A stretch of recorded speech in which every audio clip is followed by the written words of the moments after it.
기도하겠습니다. 하나님 아버지, 주님의 음성이 그리워서 주님이 제게 주신 말씀을 이 아침에 묵상하려고 합니다.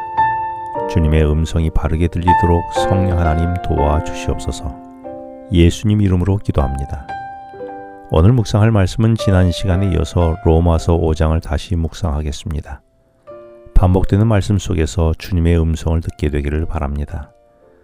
그리스도인의 삶이 화평을 누리고 하나님의 은혜 속에서 살아가며 하나님의 영광을 드러낼 뿐만 아니라 환난 중에도 소망으로 살아가야 하는 이유를 하나님이 내게 부어주신 사랑 때문이라고 했습니다. 그 사랑은 내가 아직 연약하고 죄인되어 하나님과 원수된 존재이지만 이런 나를 위하여 자신을 아낌없이 십자가에 죽으셔서 나를 구원하신 하나님의 사랑 때문이라고 했습니다. 그런데 문제는 내가 죄인인 것을 아느냐 알지 못하냐는 것입니다. 이 문제에 대해서 이어지는 13절 말씀에서는 우리에게 하나님의 법을 주시기 전에는 우리가 죄를 죄로 인식하지 못했다는 것입니다. 하지만 내가 인식하지 못했다고 해서 죄인이 아닌 것은 아닙니다. 왜냐하면 여전히 내게는 죄인의 피가 있어서 죄인이기 때문입니다. 그래서 이어지는 14절에서는 그러나 아담으로부터 모세까지 아담의 범죄와 같은 죄를 짓지 아니한 자들까지도 사망이 왕노릇하였나니 아담은 오실자의 모형이라고 말씀했습니다. 여기에 두 사람이 등장하는데 아담은 하나님의 법이 주어지기 전에 사람을 상징합니다. 그리고 하나님이 출애굽 이후 시내산에서 모세에게 십계명을 비롯한 하나님의 법을 주셨기 때문에 모세는 하나님의 법이 주어진 이후의 사람을 의미합니다. 따라서 14절의 말씀은 하나님의 법이 주어지기 전이나 주어진 이후에나 모든 사람들이 아담과 똑같은 죄를 짓지 않았다고 해도 모두가 죄인이라고 말씀하고 있는 것입니다. 그래서 죄인이 된 모든 사람이 반드시 죽을 수밖에 없으므로 사망이 왕노릇했다는 것이지요. 그러므로 우리도 모두 죄인임을 부정할 수는 없는 것입니다. 단지 도덕적인 죄인이냐 아니면 비도덕적인 죄인이냐, 혹은 부유한 죄인이냐 아니면 가난한 죄인이냐, 또는 배운 죄인이냐 아니면 배우지 못한 죄인이냐의 차이밖에 없는 것입니다.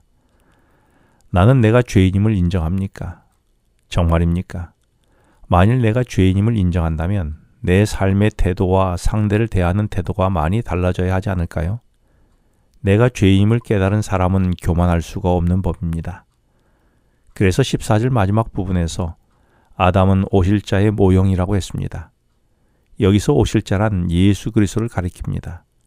성경은 아담을 첫 번째 사람으로 그리고 예수님을 두 번째 아담으로 언급하고 있습니다.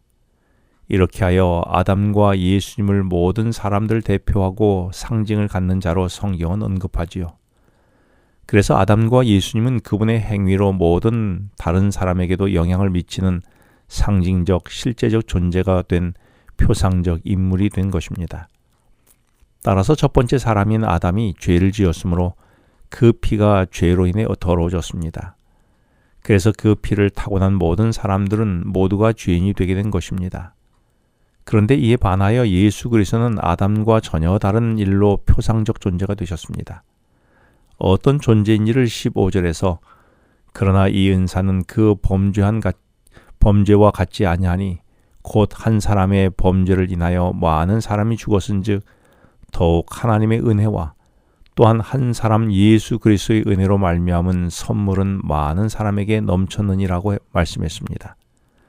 15절이 시작되는 첫 마디는 그러나로 시작합니다. 이는 앞에 말한 내용과 반대되는 내용이라는 의미이죠. 아담으로 인해서는 모든 사람이 죄인이 되었지만 그러나 이어지는 내용으로는 반대된 내용이 전개된다는 것입니다. 그것이 무엇일까요? 그것을 15절 본문은 은사라고 표현되어 있습니다. 여기에 은사는 지금까지 언급했던 하나님이 죄인을 사랑하셔서 독생자인 예수 그리스도를 이 땅에 보내셔서 십자가의 죽으심을 통하여 나를 구원해 주셨던 하나님의 은혜를 말씀하고 있습니다. 따라서 이 구원의 은혜는 아담의 범죄함과 같지 않다는 것입니다. 아담의 범죄함은 모든 사람을 죄인이 되게 하여 모두를 죽게 했지만 하나님의 은혜로 나에게로 오신 예수님은 반대로 모든 사람들을 새 생명을 얻게 하고 거듭나게 했다는 것입니다. 그런데 이것이 어떻게 가능하게 되었을까요? 그것은 예수 그리스도로 말미암아 예수 그리스도 안에서 아담의 혈통이 하나님의 혈통으로 바뀌게 되었으므로 가능하게 된 것입니다. 다시 말해 아담의 죄인의 혈통이 아니라 하나님의 자녀가 되었으므로 하나님의 생명의 피를 이어받아 가능하다는 것입니다. 이처럼 혈통을 바꾸는 방법이 요한복음 1장 12절 13절에서 이렇게 소개되고 있습니다. 영접하는 자, 곧 그 이름을 믿는 자들에게는 하나님의 자녀가 되는 권세를 주셨으니 이는 혈통으로나 육정으로나 사람의 뜻으로 나지 아니하고 오직 하나님께로부터 난 자들이니라.